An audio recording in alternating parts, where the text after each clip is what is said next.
পিয়ালি এবং তার মা লতা শহরের বেশ কয়েকটি বাড়িতে ঘর মোছা, বাসন মাজা ইত্যাদির কাজ করে। লতা সবকিছু সময় মতো তাড়াতাড়ি করতে পারার জন্যই পিয়ালিকে নিজের সাথে করে সব জায়গায় নিয়ে যায়। পিয়ালির বয়স মাত্র 13 বছর। এরই মধ্যে সে তার মায়ের মতোই ঘরের সমস্ত কাজে বেশ পটু হয়ে উঠেছে। এমনই একদিন সে শহরের এক ধনী লোকের বাড়িতে তার মায়ের সঙ্গে কাজ করতে যায়। এমন সময় ওই বাড়ির মালিকের মেয়ে সুধা তার কাছে আসে। ইস, এখানে এত বাজে গন্ধ বের হচ্ছে কেন? বাবা রে, এই গন্ধ শুকলে তো মানুষ সকালে প্রাণ হারাবে। কিসের গন্ধ এটা? আমি তো কোনো গন্ধ পাচ্ছি না। তুমি কিসের কথা বলছো? আমি একদমই বুঝতে পারছি না। আমি তো একটু আগেই সবকিছু ভালো করে পরিষ্কার করলাম। কোনো কিছুর গন্ধ থাকার তো কথা নয়। তাহলে কি আমি মিথ্যা কথা বলছি?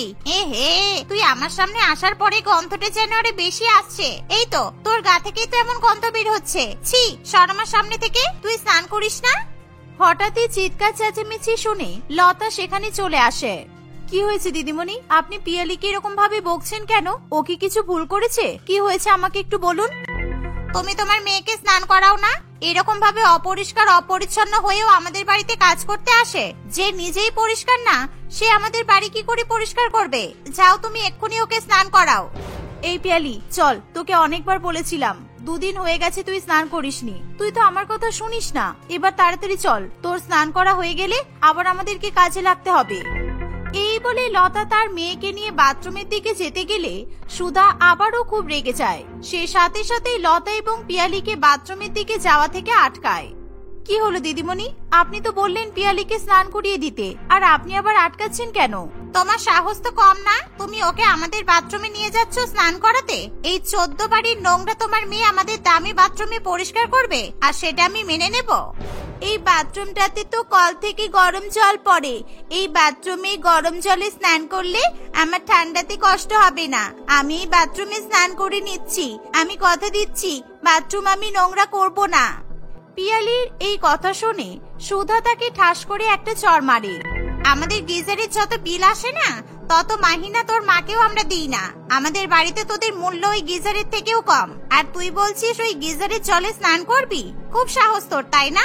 আমাদের বাড়ির পেছনে কাজের মাসিদের জন্য যে বাথরুমটা আছে, সেখানে গিয়ে স্নানটা করে নে, তারপরে আমার ঘরটা এসে মুছে দিয়ে যাবি। সামান্য স্নান করা নিয়ে সুধা এভাবে পিয়ালি এবং লতাকে অপমান করবে তারা কখনো ভাবতেও পারেনি। পিয়ালি তার মায়ের সঙ্গে সুধার বাড়ির কাজের লোকেদের বাথরুমটা ব্যবহার করে সেখানেই স্নান করে। স্নান করে পিয়ালি ঠকঠক করে কাঁপতে থাকে।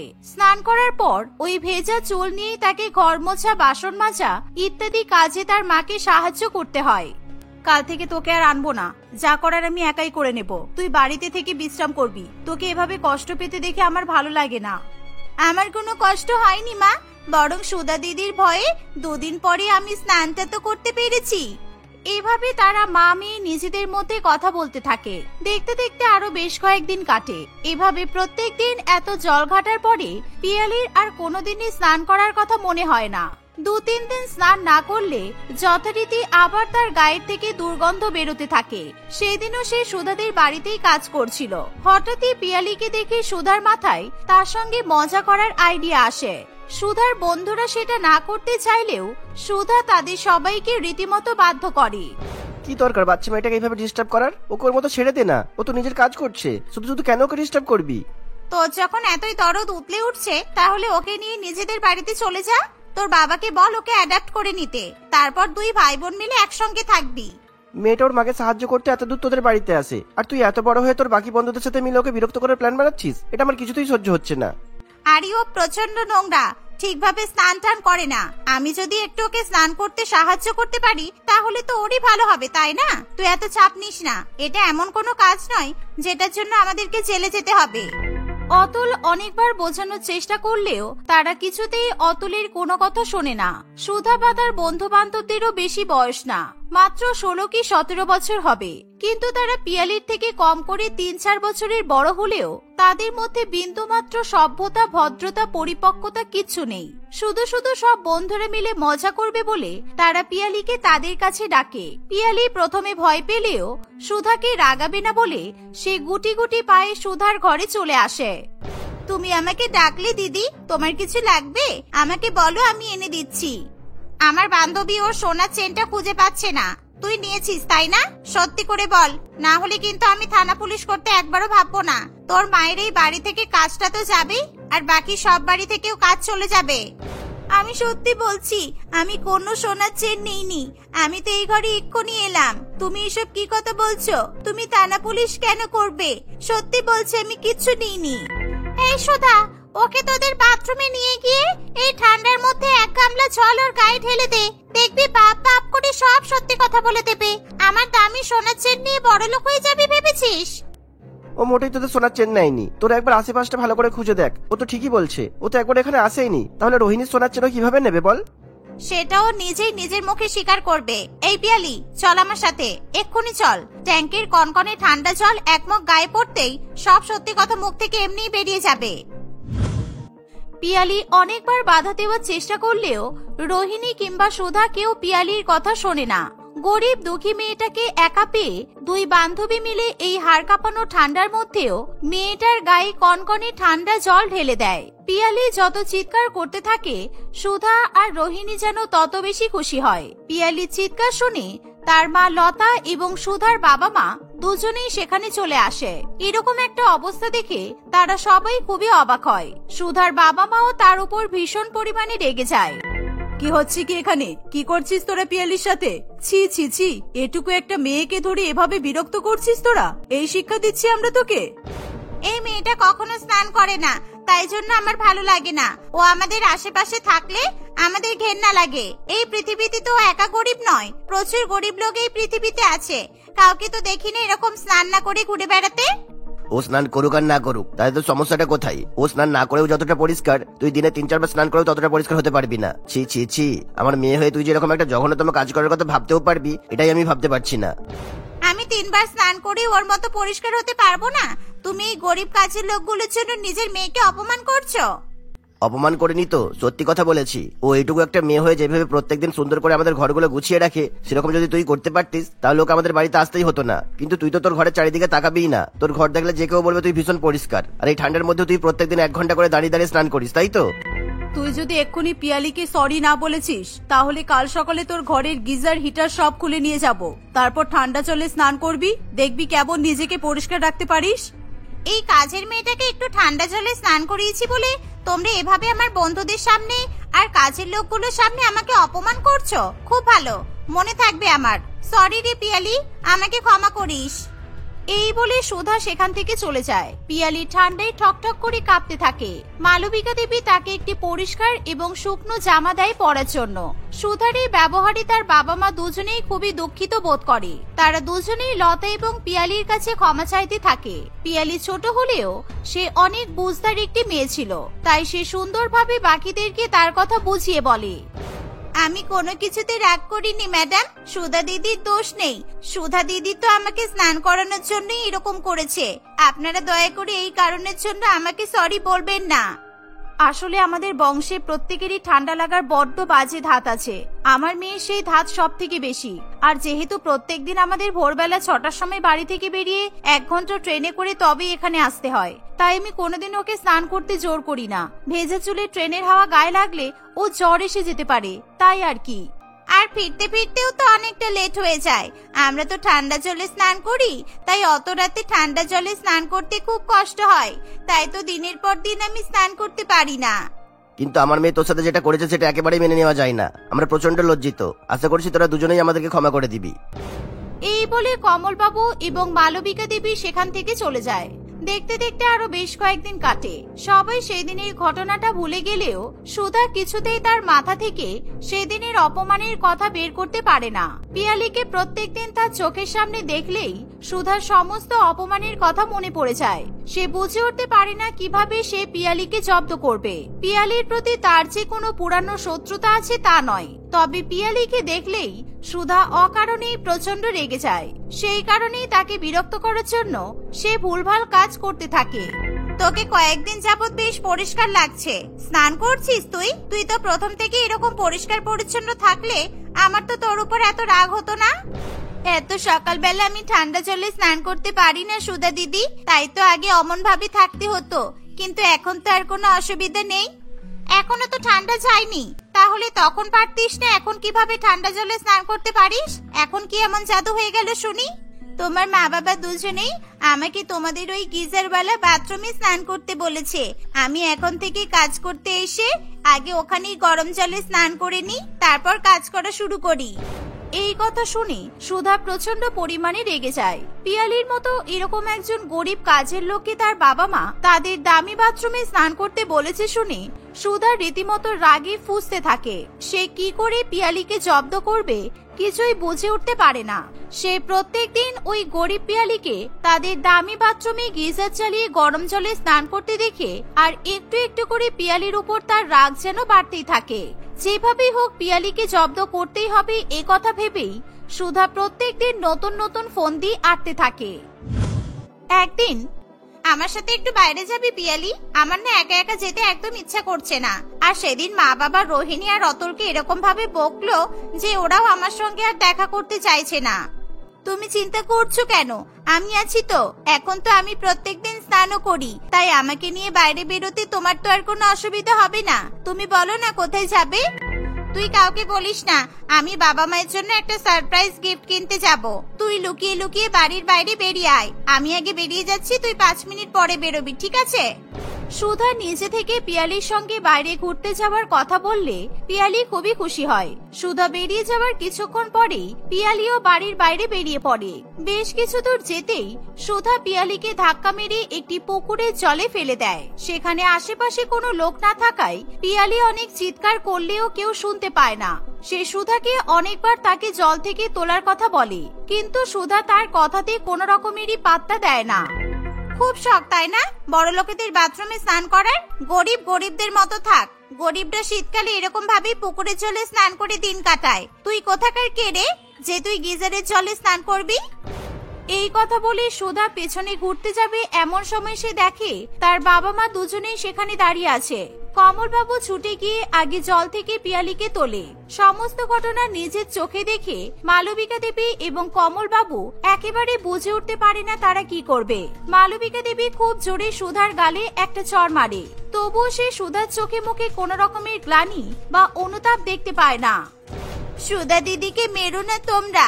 আমি তোমাদের বাড়িতে সুধা দিদির পছন্দের জিনিস ব্যবহার করি, এতে তো সুধা দিদির রাগ হওয়াটা স্বাভাবিক। তাই জন্য তোমরা দিদিকে মেরো না প্লিজ। দেখ, এইটুকু একটা মেয়ের কথা শোন। যাকে তুই এভাবে মৃত্যুর মুখে ঠেলে দিতে এসেছিলিস সে তোকে সামান্য চড় খাওয়া থেকে বাঁচাতে চাইছে। এখনই কি তোর মধ্যে কোনো রকমের অনুতাপ হচ্ছে না?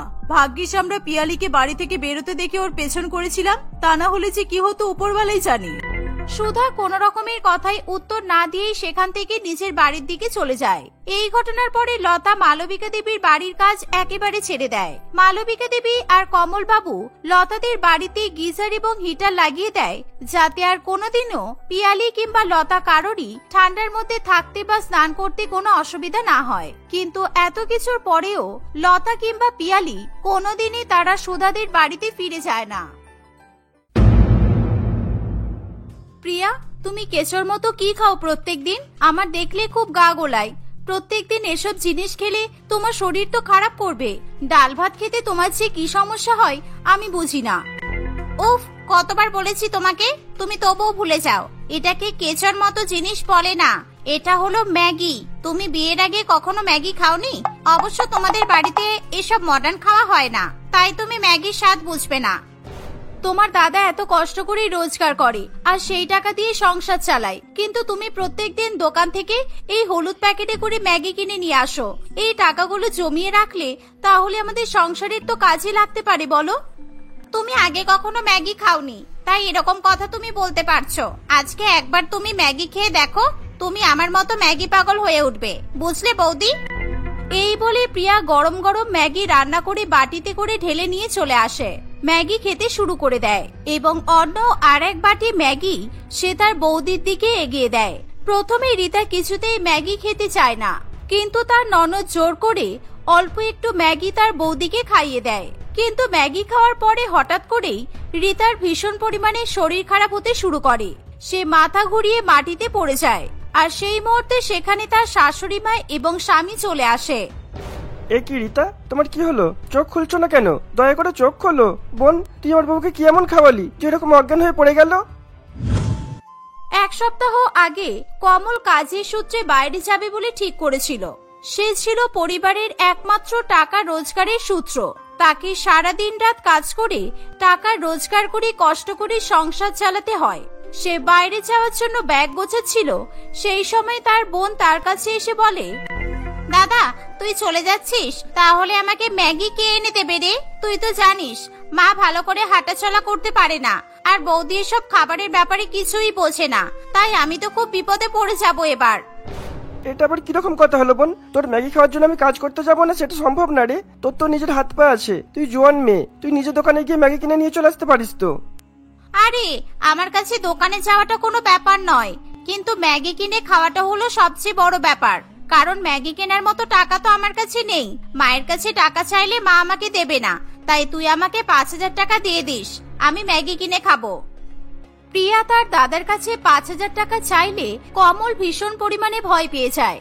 ঠিক সেই মুহূর্তে রীতা সেখানে চলে আসে। সে তার স্বামীর কাছে নিজের ননদের এরকম আবদার শুনে বলে, তোমার কোনো ধারণা আছে প্রিয়া যে 5,000 টাকায় কতগুলো শূন্য হয়? আর তুমি সেই টাকাটা তোমার দাদার কাছ থেকে চাইছো ওইসব ছাইপাশ খাবার খাওয়ার জন্য? 5,000 টাকায় আমাদের মাসে সংসারের খাওয়া হয়ে যায়, তাই তোমাকে তোমার দাদা ওই টাকাটা দিতে পারবে না। তুমি সবেমাত্র বিয়ে করে এই বাড়িতে এসেছো, আর এখন থেকে আমার উপর খবরদারি করার চেষ্টা করছো। আমাকে ম্যাগি খাওয়া থেকে কেউ আটকাতে পারবে না। আর আমি দাদার কাছে টাকা চেয়েছি, দাদা আমাকে দেয়নি, সেটা কখনো হয়নি, বুঝলে বৌদি? আচ্ছা তোরা এবার থেমে যা প্রিয়া, আমি তোকে 5,000 টাকা দিয়ে দিচ্ছি, তুই দয়া করে এই ম্যাগি খাওয়াটা কমা, তা নাহলে তো আমরা ফতুর হয়ে যাব। এই বলে কমল তার বোকা ভাতটা ভেঙে দেয়। সে সেখান থেকে 5,000 টাকা কোনো মতে জোগাড় করে তার বোনকে দিয়ে দেয়। সেই দেখে রীতা ভীষণ পরিমাণে রেগে যায়, কিন্তু সে তার বরকে এবং ননদকে কিছুই বলতে পারে না। কমল ব্যাগ গুছিয়ে তার কাজের গন্তব্যস্থলে রওনা দেয়। তারপর থেকে প্রিয়া প্রত্যেক দিন দোকান থেকে বেশি বেশি করে ম্যাগি কিনে নিয়ে আসে এবং খেতে থাকে। একদিন প্রিয়া নিজের ঘরে বসে পড়াশোনা করছিল, সেই সময়, বৌদি আমাকে ভালো করে গরম গরম ম্যাগি বানিয়ে এনে দাও না, আমার পড়াশোনায় মন বসছে না। পারলে একটা ডিম অমলেট করে সেই ম্যাগিতে দিয়ে দেবে, আমার ডিম দিয়ে ম্যাগি খেতে ভীষণ ভালো লাগে। না বাবা, আমি ওসব কেঁচোর মতো জিনিস রান্না করতে পারবো না, আমার খুব ভয় লাগে, তারপর কি থেকে কি হয়ে যাবে, তুমি আমাকে গালমন্দ করবে। এরকম অশিক্ষিত বউয়ের মতো ম্যাগিকে কেঁচো বলো কেন? তুমি নাটক করো কেন? ম্যাগি রান্না করা এমন কোনো ব্যাপার নয়। গ্যাসে ভালো করে জল ফুটিয়ে সেই জলের মধ্যে ম্যাগি আর মশলা দিয়ে দেবে, তাহলেই তো হয়ে যাবে। রীতার ননদ তাকে জোর করে ম্যাগি বানানোর জন্য রান্নাঘরে পাঠিয়ে দেয়। রীতা কোনো মতে জল ফুটিয়ে তার মধ্যে ম্যাগি এবং মশলা দিয়ে দেয়, কিন্তু ম্যাগি পুরোপুরি জলে গুলে না যাওয়ায় সে ভীষণ পরিমাণে অবাক হয়। তাই সে বুঝতে পারে না যে কিভাবে এই ম্যাগিটা রান্না করবে, এবং পুরো ম্যাগি জলে গুলে গেলে সে ম্যাগি ঝোল বানিয়ে বাটিতে ঢেলে দেয়। আমি কি একবার ঝোলটা খেয়ে দেখবো যে কিরকম খেতে হয়েছে? না না থাক, দরকার নেই বাবা, তারপর কি থেকে কি হয়ে যাবে, তখন আবার পেট খারাপ হয়ে মরবো। তার থেকে আমার ননদই এসব খাক, আমি যেটা বাবার জন্মে কখনো খাইনি আর খাবো না। এই বলে রীতা সেই ম্যাগির ঝোল নিয়ে তার উপর একটা ডিম সিদ্ধ দিয়ে দেয় এবং সেটা নিয়ে ননদের ঘরে চলে যায়। প্রিয়া এই রকম ধরনের ম্যাগি রান্না দেখে ভীষণ পরিমাণে অবাক হয়, কারণ সে বাটির মধ্যে কোথাও ম্যাগি খুঁজে পায় না। এটা তুমি কি রান্না করেছো বৌদি? এর মধ্যে ম্যাগি কোথায়? শুধু হলুদ রঙের ঝোলের মধ্যে একটা ডিম সিদ্ধ দিয়ে দিয়েছো। ছি ছি, তুমি তো দেখছি একেবারে সত্যিই অশিক্ষিত। তোমাকে ম্যাগি রান্না করতে বলা আমার অনেক ভুল হয়েছে। তুমি রাগ করছো কেন আমার উপর? আমি তোমার খাওয়ার সুবিধার জন্য এই কেঁচোর মতো জিনিসগুলোকে গলিয়ে দিয়েছি, তাহলে একেবারে তোমার পেটে চলে যাবে। তোমাকে আমি সত্যি সহ্য করতে পারছি না বৌদি, তুমি 2 প্যাকেট ম্যাগি গলিয়ে পুরোপুরি নষ্ট করে ফেললে। আমাকে আবার উঠে রান্নাঘরে গিয়ে ম্যাগি বানাতে হবে, কিচ্ছু বোঝে না, গাধা মহিলা একটা। এই বলে প্রিয়া রান্নাঘরে চলে যায় এবং সে নিজের হাতে ম্যাগি বানিয়ে খায়। এভাবে কয়েকদিন কাটে। একদিন প্রিয়া তার মায়ের ঘরে এসে বলে, মা আমি ভেবেছি একদিন বৌদিকে নিয়ে গঙ্গার ঘাটে ঘুরতে যাব। তোমার যদি কোনো অসুবিধা না থাকে তাহলে কালকে বিকালে আমি আর বৌদিকে গঙ্গার ঘাটে ঘুরতে যেতে পারি। কারণ তোমার তো শরীরটা ভালো নেই, তাই তোমাকে বাড়িতে একা রেখে যাওয়াটা কিন্তু ঠিক হবে না। না না, চিন্তার কোনো কারণ নেই, সংসারে দেখাশোনা করতে করতে আমার বৌমারও কোথাও ঘুরতে যাওয়া হয় না, তাই তুই পারলে তোর বৌদিকে নিয়ে ঘুরে আয়। আর ওকে ওর মন পছন্দের কোনো খাবার খাইয়ে দিবি, তাহলে রীতাও খুব খুশি হবে। প্রিয়া তার মায়ের কাছ থেকে গঙ্গার ঘাটে ঘুরতে যাওয়ার অনুমতি পেয়ে খুবই খুশি হয়। সে তার বৌদিকে ঘুরতে যাওয়ার কথা জানায়, কিন্তু রীতা তার ননদের এত ভালো ব্যবহারের কারণ কিছুতেই বুঝতে পারে না। তাই সে প্রথমে প্রিয়ার সাথে কোথাও ঘুরতে যেতে চায় না, কিন্তু প্রিয়া তাকে ভীষণ পরিমাণে জোর করায় সে তার ননদের সাথে পরের দিন গঙ্গার ঘাটে ঘুরতে চলে যায়। বৌদি, তুমি ঘাটে একটু বসো, আমি এক্ষুনি আসছি। তুমি কিন্তু এখান থেকে কোথাও যেও না, না হলে রাস্তা হারিয়ে যাবে, তাহলে একটা বিপদ হবে। কিন্তু তুমি আমাকে এভাবে একা একা রেখে কোথায় যাচ্ছ? আমি তো কিছুই বুঝতে পারছি না। গঙ্গার ঘাটে লালটুদার চায়ের দোকানে একটা দারুণ ম্যাগি তৈরি হয়, আমি সেই ম্যাগিটাই খেতে এখানে এসেছি। আমি কোনোদিনও বাড়ি থেকে একা এত দূরে আসিনি তো, তাই তোমাকে সঙ্গে করে নিয়ে এসেছি। কারণ তুমি যদি আমার সঙ্গে আসো তাহলেই তো মা আর কোনো চিন্তা করবে না। রীতা তার ননদের কথা শুনে ভীষণ পরিমাণে রেগে যায়। তাহলে তুমি এখানে একাই আসতে পারতে, আমাকে নিয়ে আসার কি দরকার ছিল? শোনো বৌদি, এখন ফালতু ফালতু আমার সাথে ঝগড়া করো না তো, তাহলে কিন্তু আমি তোমাকে একা ছেড়ে চলে যাব। তাই তুমি একটু বসো, আমি ম্যাগি খেয়ে এক্ষুনি চলে আসবো। আর তোমার যদি বসতে ইচ্ছে না করে তাহলে আমার সাথে ম্যাগি খেতে চলো। প্রিয়া এইভাবে তার বৌদিকে একা রেখে ম্যাগি খেতে চলে যায়। প্রায় বেশ অনেকক্ষণ হয়ে গেলে তার ননদ কিছুতেই ফিরে আসে না। সেই কারণে রীতা ভীষণ পরিমাণে ভয় পেয়ে যায়। কিন্তু অন্যদিকে প্রিয়া লালটুর দোকানে বেশি বেশি করে ম্যাগি খেতে থাকে, তাই তার ফিরে আসতে খুবই দেরি হয়। সে ফিরে এসে দেখে তার বৌদি সেখানে নেই। এর ফলে সে ভীষণ পরিমাণে ভয় পেয়ে যায়। রীতা কোনো মতে লোকজনদের রাস্তা জিজ্ঞাসা করতে করতে কাঁদতে কাঁদতে নিজের বাড়িতে চলে আসে। এই মরেছে, একটু আগেই তো বৌদি এখানে বসেছিল, তাহলে এখন কোথায় গেল? এখন যদি আমি ওকে খুঁজে না পাই তাহলে মা তো আমাকে ভীষণ বকা দেবে, আমার আর ভালো লাগে না। প্রিয়া চারিদিকে খুঁজেও তার বৌদির কোনো সন্ধান পায় না। এর ফলে সে ভয়ে ভয়ে বাড়িতে ফিরে আসে। বাড়িতে এসে দেখে যে তার মা এবং বৌদি একসঙ্গে বসে আছে। এই দেখে সে প্রচন্ড পরিমাণে তার বৌদির উপর রেগে যায়। তোমার কোনো কাণ্ডজ্ঞান নেই বলো বৌদি? তুমি আমাকে না জানিয়ে কোন সাহসে বাড়ি ফিরে আসলে? একবারও বুঝতে পারলে না যে আমি তোমাকে খোঁজাখুঁজি করব? একেবারে আমার বৌমাকে বকবি না বলে দিলাম। তুই ওকে 1 ঘন্টা নদীর ধারে বসিয়ে কেন রেখে গিয়েছিলি? তুই তো ভালো করে জানিস যে ও শহরের রাস্তাঘাট চেনে না, তাই ও ভয় পেয়ে গিয়েছিল আর কোনো মতে কাঁদতে কাঁদতে বাড়ি ফিরে এসেছে। তাহলে আপনি বলুন মা, এরকম ভাবে ম্যাগি খাওয়ার জন্য নিজের বৌদিকে কেউ একা ছেড়ে দিয়ে চলে যায়? আজকে আমার যদি কিছু হয়ে যেত তাহলে আমার ননদ আমার স্বামীকে কি জবাব দিত? আমি বেশ করেছি বাড়িতে চলে এসেছি। আমার ছেলের বউকে মাধ্যম বানিয়ে তোমার ম্যাগি খেতে যাওয়া আমি একেবারে বের করে দেব। আর কোনোদিন যদি ম্যাগির জন্য তুমি পাগলামি করেছো তাহলে আমার থেকে বাজে কেউ হবে না। এই বলে শিবানী দেবী তার ঘরে চলে যায়। রীতা তার ননদের সাথে কোনো কথা বলে না, কিন্তু প্রিয়া তার বৌদির উপর প্রচন্ড পরিমাণে রেগে থাকে। আমার নামে মায়ের কাছে নালিশ করা আমি বের করে দেব একেবারে। আমি জানি তোমাকে কিভাবে উচিত শিক্ষা দিতে হয়, আর আমি ম্যাগি খাওয়া কিছুতেই বন্ধ করব না। কিছুদিন আগে প্রিয়া যখন তার দাদা এবং বৌদির ঘরের সামনে থেকে যায়, ঠিক সেই সময় সে তাদের কথোপকথন শুনতে পায়।